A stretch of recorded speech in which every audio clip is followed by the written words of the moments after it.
The man placed his foot on my chest. "You're a Jew," he said. "Yes," I answered. I pointed to my armband. "See?" "What are you doing here?" "I'm following the train. Janina, I'm going to the ovens." "What ovens?" "The ovens for the Jews. I'm a filthy son of Abraham. They forgot me. Can you take me to the ovens?" The man spit in the weeds. "I don't know what you're talking about. You make no sense. Are you insane?" That word was new to me. "I don't know, but I'm stupid and tiny and fast." He jerked me to my feet. "Tiny is right." He tore the armband away. "What happened to your ear?" "Yuri did it. He tried to kill me, but he missed." "Come with me," he said. I took a step and fell back to the ground. When I awoke, I was bouncing in a cart pulled by a donkey. When it stopped, the man slung me over his shoulder and dumped me into the heap of hay in the barn. The farmer's wife came and gave me water and a carrot to eat.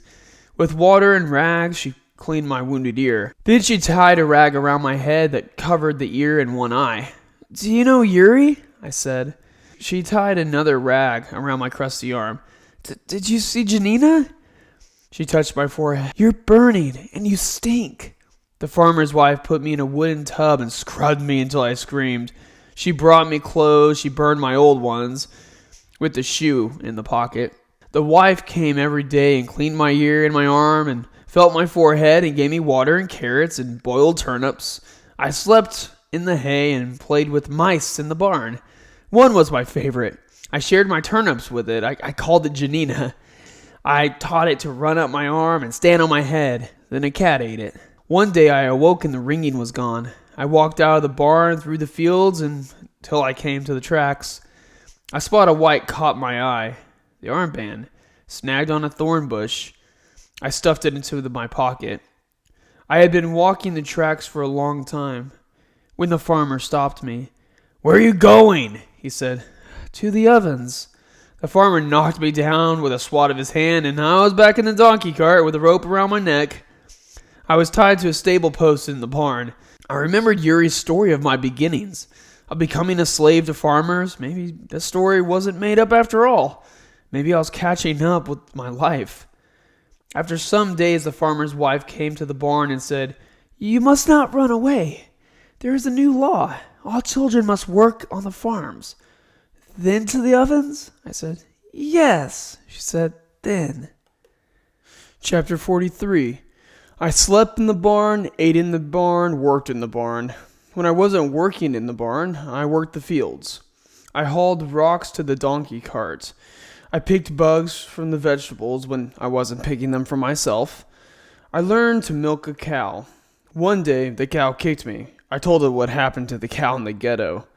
The farmer's wife, her name was Elizbieta, fed me with the pigs. The pig's toilet was my toilet. Every night I was tied to the stable post. Sometimes in the night, on the far side of the fields, I heard the huffing of locomotives and the clack of iron wheels. Many times I asked Elizbieta, the wife, "When will the law be over? When can I go to the ovens?" "Soon," she always said. "But you must not run away. If you do, the Nazis will burn down the farm and feed us to the pigs." So I worked and waited and talked with the donkey and the mice. Then one day, a man came in a horse and cart and said something to the farmer and went away. Later I heard the farmer shouting in the house. That night, I was awakened by a voice, the wife's. "Run!" The rope around my ankle was gone. There was something under my shirt, against my skin. Bread. I ran. The war was over. I had been on the farm for 3 years.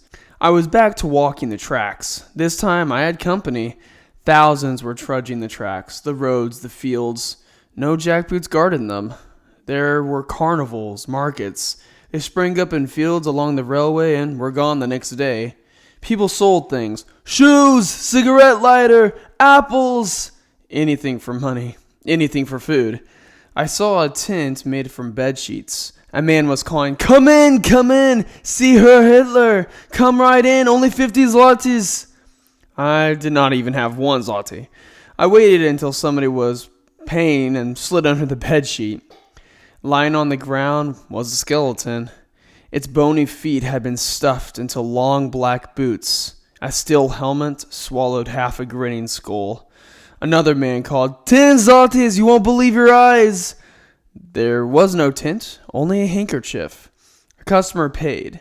A man stood in my way so I could not see. He lifted the handkerchief and let it fall. The customer wanted his money back. While the two fought on the ground, I lifted the handkerchief. It was something I had never seen. Something Ferdy had said did not exist. Something Mr. Milgram had said was like happy. It was an orange. The hucksters fascinated me the most. I stood in front of them for hours as they ranted to the passing parades about the wonders under their tents and handkerchiefs.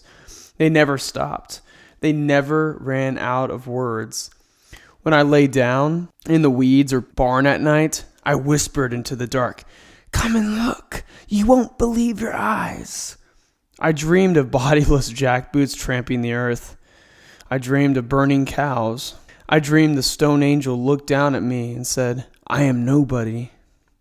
I walked the tracks and roads. I offered my services to farmers for food and a bed or of straw in the barn. When there was no work, I took my food from wherever I could find it. I drank water from bomb craters. I rode on trains.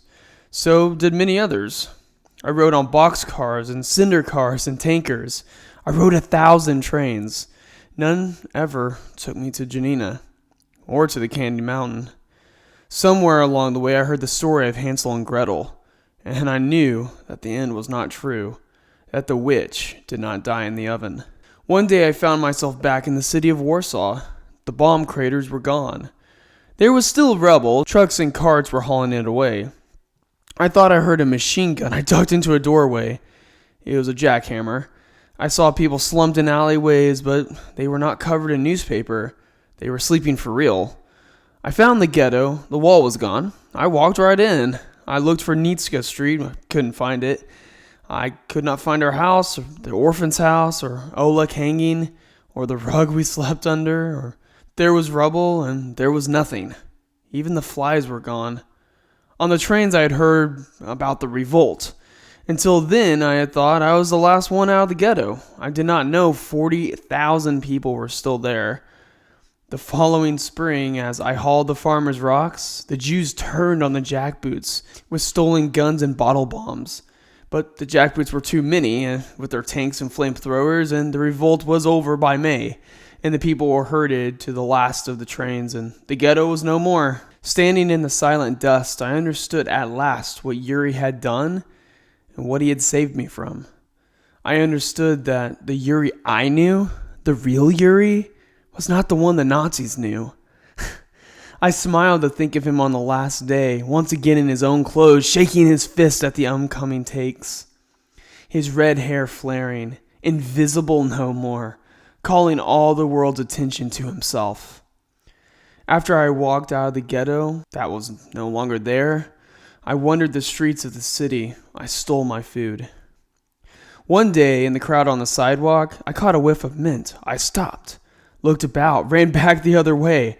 I stared into faces. I sniffed. There it was again. Mint.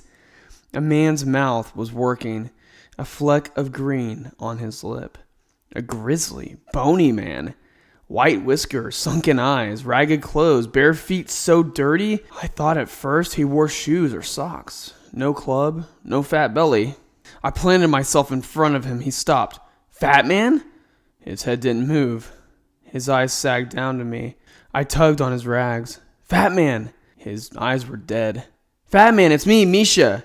Me and Janina, remember?" He did not hear. I shook him. "Fat man, Buffo, you hate me. You want to kill me. Here I am, here." I took his hand and put it on my head. "Kill me!" His hand slid off my head and flopped to the side. I punched him in his bony stomach. "Fat man, look!" I pulled from my pocket something I had been carrying all this time. The armband, once blue and white, now mostly black. I rolled it up my sleeve. "Look, fat man, I'm a Jew. You have to kill me. Look!" But he would not look. He shuffled into me, almost knocking me down, and shuffled away. I watched until he was lost in the crowd. I took off the armband and let it fall to the sidewalk.